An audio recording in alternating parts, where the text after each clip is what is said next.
Pagising ko, tila himig mo ang bungad ng araw ko. Pagmulat ng mata, Diyos ko, ito may muta pa ako.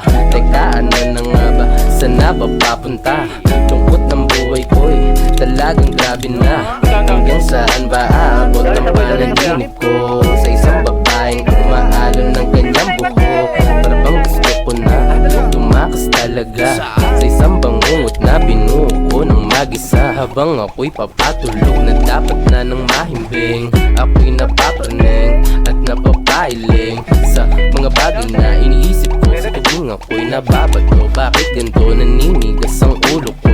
Tumayo na lang bigla ang aking buhok. Tila ba parang may isang babae na nakatayo sa sulok. At di na makagalaw ang aking nararamdaman, na para bang may mahaplas na sa aking mga tiyan.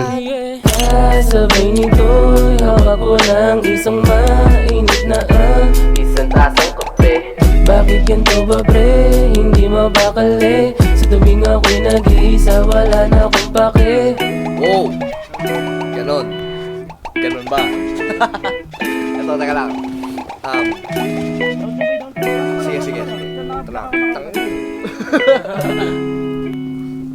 Para kang bahagari, sa liwanag iyong nadali. Kung hindi ikaw ang pinangako, mabuti na lang na maging isang pare. Sa kamandag na tagla ay grabe, wala sinabi mga babae sa karilakin. Kapag dumaan kasalanan ko na naman dahil naakit sa akin na mo na labisan na nakatitig sa akin. Palagi sa kabila sa umaga, kahit mo ang pangising sa akin. Na parang pelikula, di na kailangan magsilima. Ikaw ang buong istorya, sabay boses mo man nagsisilbi na musika.